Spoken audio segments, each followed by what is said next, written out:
नमस्कार, welcome to Suraj Pangarkar official.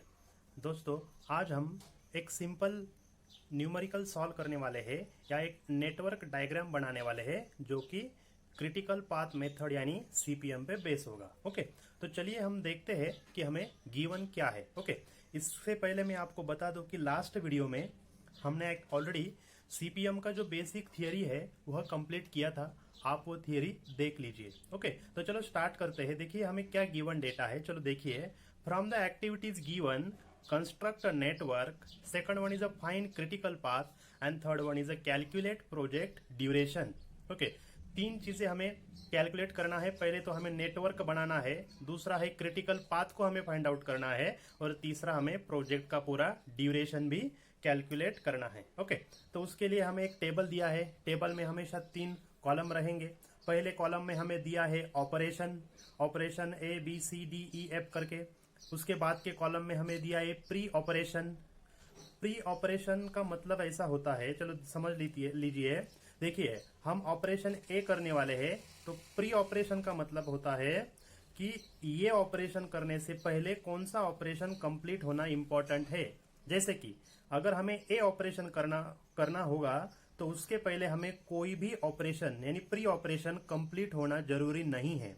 लेकिन अगर हमें ऑपरेशन बी परफॉर्म करना होगा तो प्री ऑपरेशन के कॉलम में लिखा है ए, तो अगर हमें बी ऑपरेशन परफॉर्म करना होगा तो इसका मतलब है पहले ए कंप्लीट होना चाहिए। ए के बाद ही आप बी ऑपरेशन परफॉर्म कर सकते हैं। ओके, इसका मतलब होता है प्री ऑपरेशन जो कि सेकंड कॉलम में है। और थर्ड कॉलम में हमें दिया है ड्यूरेशन जो कि है डेज में, ये वीक्स में भी हो सकता है। ओके, तो चलो और एक बात आपको बता दूं, ये जो पहले कॉलम में ऑपरेशन है इसे एक्टिविटी भी कहा जाता है। कुछ जगह आपको यहाँ एक्टिविटी करके दिखाई देगा, यहाँ ऑपरेशन लिखा है मैंने, कई जगह ऑपरेशन होगा, कई जगह एक्टिविटी होगा। यहाँ जैसे मैंने प्री ऑपरेशन लिखा है वैसे यहाँ प्रीसीडिंग एक्टिविटी भी लिखा होगा। प्रीसीडिंग एक्टिविटी ऐसा भी उसको कहा जाता है। जो ड्यूरेशन है वो चाहे डेज में हो या वीक्स में भी हो सकता है। ओके, तो चलो हम स्टार्ट करते हैं। अभी देखिए, सबसे पहली बात, हम जब भी सीपीएम का एग्जाम्पल सॉल्व करेंगे सबसे पहली बात होती है कंस्ट्रक्ट अ नेटवर्क। सबसे पहले हमें नेटवर्क को फॉर्म करना होता है। चलो अभी नेटवर्क को फॉर्म करते हैं। नेटवर्क फॉर्म करने से पहले इवेंट क्या होता है और एक्टिविटी क्या होती है ये आपको ऑलरेडी पता है, जो कि हम पिछले वीडियो में डिस्कस कर चुके हैं। ओके, तो चलो हम पहले स्टार्ट करते हैं। देखिए, पहली एक्टिविटी क्या है, एक्टिविटी ए। ओके, ध्यान से समझिएगा। पहले हमें ऑपरेशन या पहले एक्टिविटी कंप्लीट करनी है ए।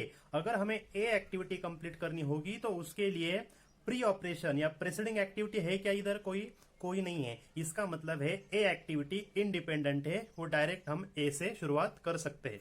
चलो हम स्टार्ट करते हैं। देखिए, ये लिया मैंने इवेंट 1, ये लिया एक इवेंट लिया 1 और यहां से मैंने एक एक्टिविटी स्टार्ट कर दी। ओके, ये हो गई हमारी एक्टिविटी ए। ये हो गया एक्टिविटी का स्टार्टिंग पॉइंट और ये हो गया एक्टिविटी का एंड पॉइंट। मैंने इसको नंबरिंग भी कर दिया, इसको दिया नंबर 1, इसको दिया नंबर 2। देखिए, ये नंबरिंग करना उतना ज्यादा इंपॉर्टेंट नहीं है, फिर भी हम नंबरिंग यहाँ कर रहे हैं। अगर आप नंबरिंग नहीं भी करते हैं तो भी कोई फर्क नहीं पड़ता, आप इसे ब्लैंक भी रख सकते हैं। और दूसरी बात, ये जो सर्कल मैंने बनाया है इसको हम बोलेंगे इवेंट और जो एरो मैंने ड्रॉ किया है उसको बोलेंगे एक्टिविटी। ओके, चलो तो हम समझ लीजिए कि हमारी एक्टिविटी ए क्या हो गया, अभी कंप्लीट हो गया। मैं इधर उसको टिक कर देता हूं, एक्टिविटी ए कंप्लीटेड।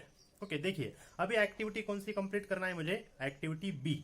ओके, अभी एक्टिविटी अगर बी या ऑपरेशन बी, कोई भी बोलिए, ऑपरेशन बोलिए या एक्टिविटी बी या ऑपरेशन बी अगर परफॉर्म करना हो तो उसका प्रीसीडिंग ऑपरेशन या प्रीसीडिंग एक्टिविटी या उसका प्री ऑपरेशन क्या है, उसका बी का प्री ऑपरेशन है ए। इसका मतलब है जब तक ए कंप्लीट नहीं होगा तब तक बी स्टार्ट नहीं होगा। और हमारा अगर यहां देखेंगे हमारा ए एक्टिविटी पूरा एंड हो चुका है, इसलिए हम यहाँ बी स्टार्ट कर सकते हैं। ओके, चलो हम स्टार्ट करते हैं। देखिए, मैंने यहाँ भी दूसरी एक्टिविटी ड्रॉ कर ली, उसको मैंने नाम दिया बी। ये हो गई हमारी एक्टिविटी बी, ये हो गया इवेंट। ओके, 2 से 3 तक ये हो गई हमारी activity B. Okay, activity B activity हमारी अब कंप्लीट हो चुकी है। मैं फिर से बता रहा हूं, हम एक्टिविटी बी तभी परफॉर्म कर सकते हैं जब हमारी एक्टिविटी ए कंप्लीट हो। हमारा एक्टिविटी ए ऑलरेडी कंप्लीट हो चुका था, इसलिए मैंने वहीं से एक्टिविटी बी को स्टार्ट किया है। ओके, अभी चलो हम बी हमारा कंप्लीट हो चुका है, मैं इसको टिक कर देता हूं। चलो फिर हम अभी स्टार्ट करते हैं एक्टिविटी सी। जब भी हमें एक्टिविटी या ऑपरेशन सी स्टार्ट करना होगा तो उसका प्रीसीडिंग ऑपरेशन या प्री ऑपरेशन कौन सा है? ए है। देखिए, जब तक ए कंप्लीट नहीं होगा तब तक हम सी स्टार्ट नहीं कर सकते, और हमारा ए कंप्लीट हो चुका है। कहा कंप्लीट हुआ है? इवेंट 2 पे हमारी एक्टिविटी ए कंप्लीट हो चुकी है, तो हम सी स्टार्ट कर सकते हैं। चलो यहां से हम देखिए जहां ए एंड हो चुका है उसके बाद ही सी आएगा। देखिए यहाँ ए एक्टिविटी का एंड हुआ था, यही से मैं एक्टिविटी सी स्टार्ट कर रहा हूं। ओके, ये हो गया हमारा एक्टिविटी सी कंप्लीट। और ये नंबरिंग अगर हम इवेंट को दे देंगे 1 2 3 हो गया है, तो हम यहाँ इवेंट को नंबर दे देंगे 4। चलो यहाँ तक हम अभी समझ चुके हैं। एक्टिविटी सी भी हमारा कंप्लीट हो चुका है। ओके, एक्टिविटी सी क्यों कंप्लीट हुआ? क्योंकि वो ए के बाद है, तो यहाँ ए के बाद मैंने सी एक्टिविटी को भी कंप्लीट कर लिया है। चलो नेक्स्ट एक्टिविटी या ऑपरेशन हम अभी पूरा करते हैं। जैसे कि नेक्स्ट ऑपरेशन है हमारा डी। ओके, अब हम डी कहाँ ड्रॉ करेंगे? देखिए, एक बात हमेशा याद रखना, और एक चीज, डी एक्टिविटी अब हमारी कब कंप्लीट हो सकती है? उसका प्री ऑपरेशन क्या है? करेक्ट है, बी। ओके, यानी क्या, जब तक बी पूरा नहीं होगा तब तक डी स्टार्ट नहीं होगा, और हमारा बी पूरा हो चुका है। ओके, बी ऑलरेडी हमारा हो चुका है। प्री ऑपरेशन क्या है? बी है। बी ऑलरेडी हमारा कंप्लीट है, तो वहां से हम क्या स्टार्ट कर सकते हैं? डी को स्टार्ट कर सकते हैं। ओके, लेकिन हमेशा एक और बात आपको बतानी है, एक बात हमेशा याद रखना। देखिए, ये जो डी एक्टिविटी है वो और कहीं है क्या, ये हमें देखना है। देखिए, ये जो फिर से मैं बता रहा हूं, ये जो डी एक्टिविटी अब हम ड्रॉ करने वाले हैं, इस न्यूमेरिकल में एक बार देख लीजिए ये डी कहीं है क्या। देखिए यहाँ है डी, और डी के साथ क्या है? ई। इसका मतलब क्या है कि डी और ई ये दोनों एक्टिविटी एक साथ चलने वाली है। ओके, ये भी एक बात आपको ध्यान में रखनी है, ये आपको आगे आएगा तब मैं बताता हूं। अभी हम फिलहाल डी एक्टिविटी को कंप्लीट कर लेंगे। डी कब आएगा? बी के बाद। ठीक है, ये बी हमारा 3 पे कंप्लीट हो चुका था, उसके बाद हम अभी डी एक्टिविटी को कंप्लीट करेंगे। ये हो गया हमारा डी एक्टिविटी कंप्लीट। ये डी कंप्लीट हो गया, और ये इवेंट 4 तक हो चुके थे, इसलिए मैंने इसको नंबर दे रहा हूं 5। ये नंबरिंग ज्यादा इंपॉर्टेंट नहीं है, मैं फिर से बता रहा हूं। ओके, लेकिन सिर्फ इसके जो लॉजिक है वो लॉजिक करेक्ट आना चाहिए, ये बात बहुत इंपॉर्टेंट है। ये लॉजिक गलत नहीं होना चाहिए। अब हमारा डी एक्टिविटी भी कंप्लीट हो चुका है। अब हम आएंगे एक्टिविटी ई पे। ओके, देखिए एक्टिविटी ई, उसका प्री ऑपरेशन क्या है? सी है। अब आप समझ गए हैं सी। ओके, लेकिन एक बात हमेशा याद रखना, मैंने जैसे ही बोला था पिछले बार कि डी जब हम ड्रॉ कर रहे थे तब हमने देख लिया था कि डी और कहीं है क्या। देखो डी इधर है, और उसके साथ क्या है? उसके साथ ई है। इसका क्या मतलब है? ई और डी ये दोनों के बाद ही एफ आने वाला है। इसका मतलब है ई और डी एक साथ खत्म होगी। मैं फिर रिपीट कर रहा हूं, देखिए डी और ई यहां एक साथ लिखा है, इसका मतलब है डी और ई एक साथ ही खत्म होगी, और उसके बाद ही एफ स्टार्ट होने वाला है। ओके, ये बात हमेशा याद रखिए, ये एक साथ खत्म होने वाली है। तो चलो ऊपर आते हैं, फिर हमें एक्टिविटी ई को पूरा करना है। ई कब पूरा होगा? जब सी कंप्लीट होगा। ओके, देखिए हमारा सी कहाँ कंप्लीट हो चुका है? ये 4 पे, या सी कंप्लीट हो चुका है। तो अगर हम सी के बाद जो एक्टिविटी ई है, देखिए मैं यहाँ ड्रॉ करता हूं, ऐसा एक एक्टिविटी ड्रॉ कर लिया और इसको ई कह दिया, तो ये गलत होगा। ये क्यों गलत होगा?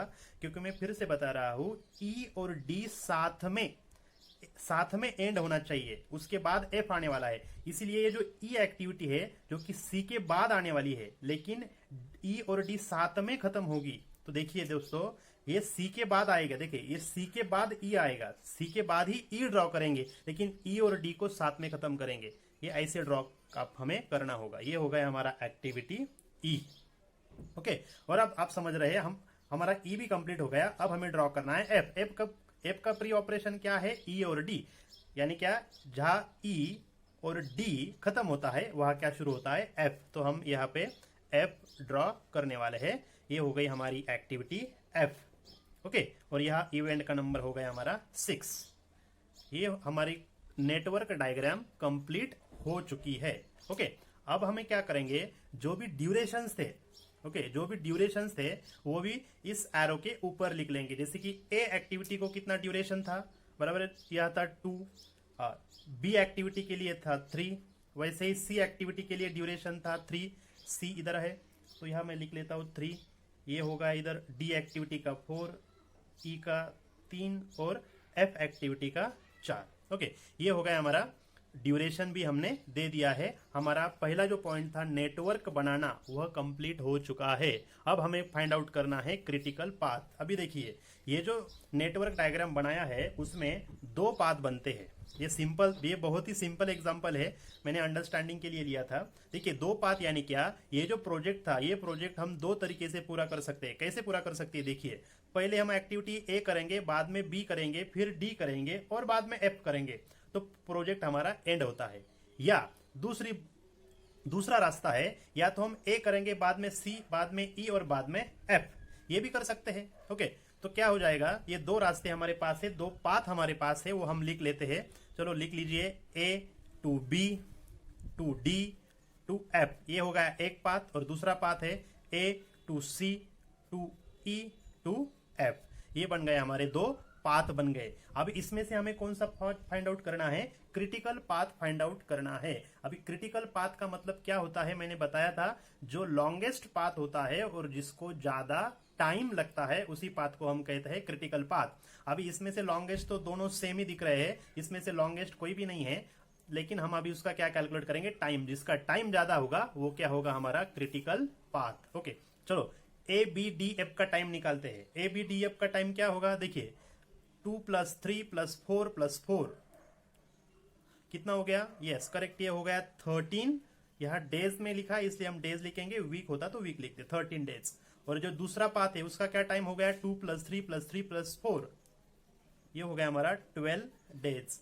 अभी आप देखिए कौन सा जो पाथ है उसको ज्यादा समय लग रहा है, करेक्ट है 13 डेज। यानी जो पाथ ए, पहला जो पाथ था ए बी डी एफ, इस पाथ को हम बोलेंगे क्रिटिकल पाथ। ये जो पाथ हो गया वो हो गया हमारा क्रिटिकल पाथ। आपको एग्जाम में लिखना पड़ेगा A B D F is a critical path.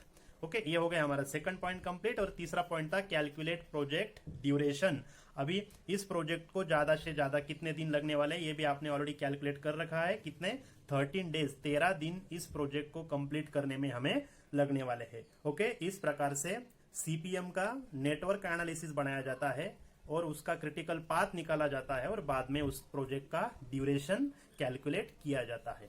Okay ये बहुत ही सिंपल न्यूमेरिकल था, इसमें बहुत सारे कॉम्प्लिकेशंस होते हैं, बाद में हम थोड़ा डिफिकल्ट नेटवर्क डायग्राम देखने वाले हैं। Okay thank you.